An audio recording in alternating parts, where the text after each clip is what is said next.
Alexander writes here, and today we're going to do a video on what I promised, the TWSBI Diamond 580. Today is Friday, which means it is November 7th, and that is International Fountain Pen Day. So I thought it'd be kind of cool to do the review on this day and kind of show you this TWSBI Diamond 580 that I picked up from Jet Pens, which is my preferred place to get stationary equipment. This came fairly quick in the mail, as is standard. They ship from California. I live in Washington, so it's pretty quick.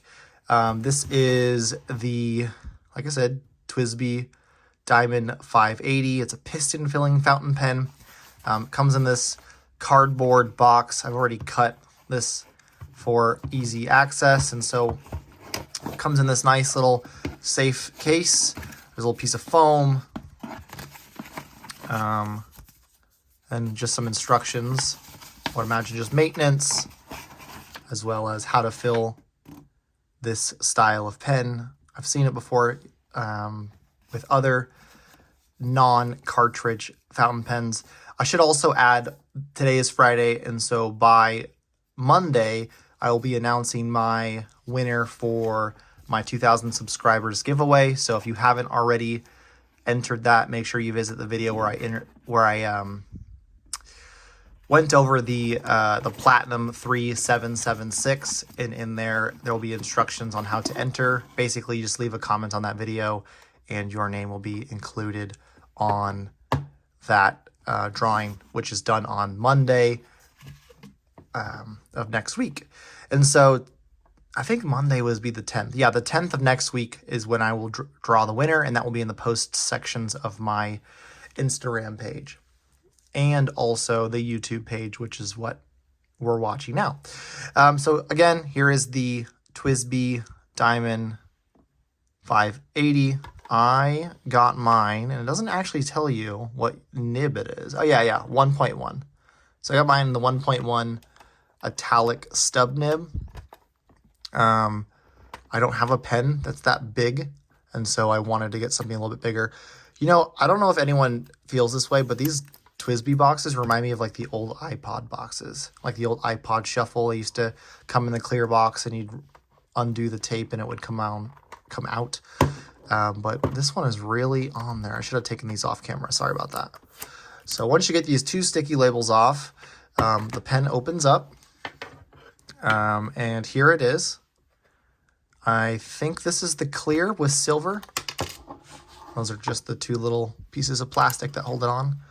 But this is the TWSBI Diamond 580. I don't believe anything else comes in this. It's just presentation, if I'm not mistaken. Yeah, I don't think anything would come in this because it's a piston. There's no cartridge converter or no ink sample. But here it is. It's pretty nice. I love that you can see the ink here in this little, well, this entire pen, you'll be able to see the ink. Here's the piston back here, and so this is, I believe it's a screw, yeah. So it's a nice screw cap, so I think it's about two turns to get the cap off the pen, which is kind of nice. My little Kaweco Supra is like 5 or 6 turns to get the cap off. It feels durable. It feels like a harder plastic. I know that over time that this can crack. Hopefully it's a long time from now. Here is that stub nib. I don't think it's going to focus enough for you to see it. There you go. 1.1 TWSBI logo on the nib. There's the flat end. You can post this pen. I don't think you should. It just feels weird. So yeah, got the TWSBI logo on the cap, and here is the action for the piston. So essentially, you just push it all the way down. This will drop that, and then you put it in your inkwell, and then you pull it back up, and then it will seat. I've heard that to get a good fill on a TWSBI diamond, that you want to stick it in the ink, press it all the way down, lift it up, and then press it all the way down again, and then do it again. So 2 times to get a nice, decent fill. But here's that. I'm going to first fill this up, and then we're going to compare it to some other fountain pens I have, and then we'll do a writing sample. So stay tuned.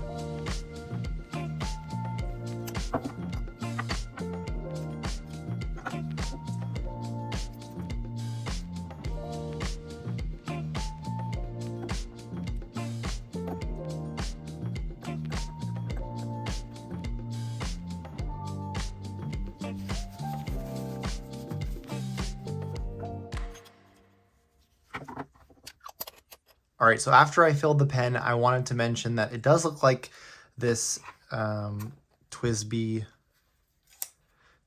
case actually does contain a bit more than just the pen. And so it looks like on the lower half, you'll see it comes with a wrench and some silicone grease.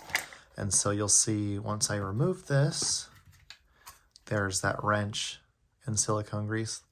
This is for maintaining the pen. I bet this is to remove the actual piston, and this is to just maintain that piston, make sure it's sealed on that one side. So just wanted to bring that to your attention. Again, this isn't a new pen. A lot of people own this pen, but if you're looking for a TWSBI diamond, then this is a good video for you because this is my first experience with one. This is the pen itself. You'll see that it is full of the harmonious green from Waterman. And before I do a little writing sample, I wanted to kind of compare it to some of my other larger pens. And so this is the SD. And then let's do, I just reviewed this one. This is the Platinum. And then we have a little bit of a brass Kaweco Supra.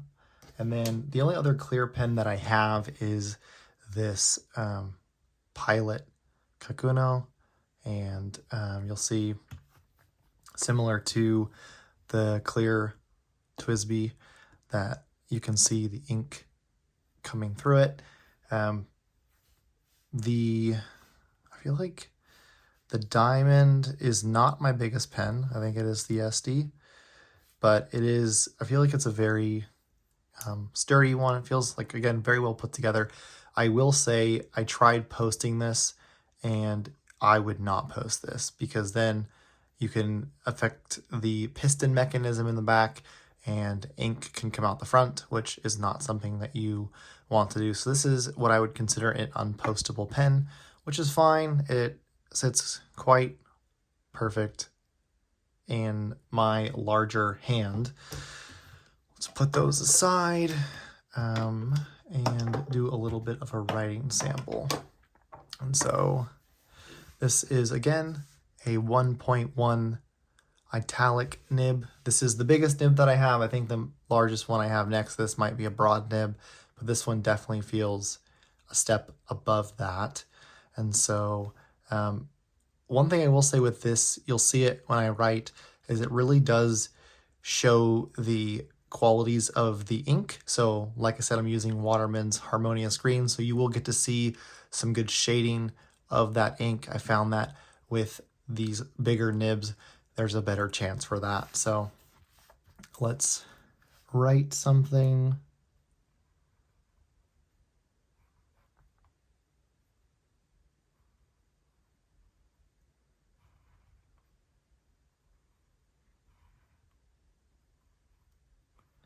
Feels really smooth. Very well. No stops. You'll see that I'm writing left-handed and writing kind of straight up and down versus this way. That is to get the full width of that stub nib.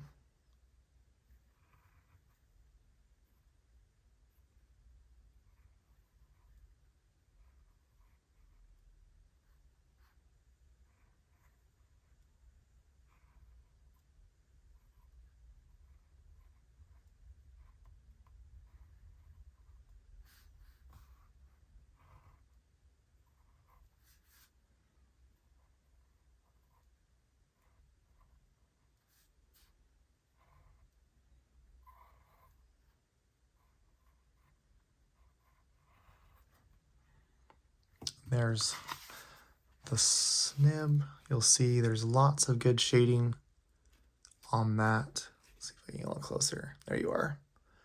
Good shading. One thing I like about this pen is your downstrokes obviously are full, but then you also have the option of doing a side stroke, which is super thin. Again, that's the purpose of an italic nib. So you could do something like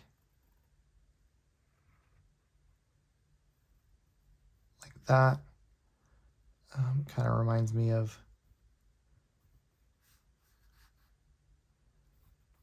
the font from the Harry Potter movies, or just some Roman numerals.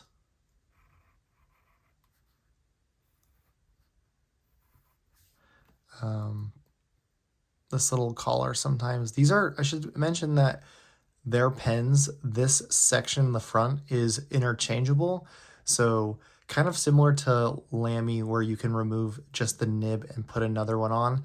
You can actually just buy this front half. So if you want to keep this pen, but let's say you wanted to buy a fine nib, you could just buy this bit, unscrew it, and then screw it back on, and then you'd have a fine nib pen without having to buy an entire one again. I think they run about $20 US. So take it with what you will, if it's a good value. The pen together, it runs you $60. I think for the price, it's actually fairly good. I've been trying to get into more experimental nibs, so few day nibs, flex nibs. This is a stub nib, just something that's different than my normal fine or extra fine or medium. And so I'd say I have been writing with this nib for a couple days. I think it is fairly smooth. I should add, I used to have a TWSBI Go, and that nib I wasn't 100% sold on. And so I've not gone back to TWSBI since using that pen, but I guess you should really consider that TWSBI Go is their entry-level pen, and this is probably more of a medium-level pen. It's not expensive, but it's not like $19. I think I paid for the TWSBI Go. But yeah, this is the TWSBI Diamond 580, so 580 from TWSBI. I'm curious how cursive looks, so let's do diamond.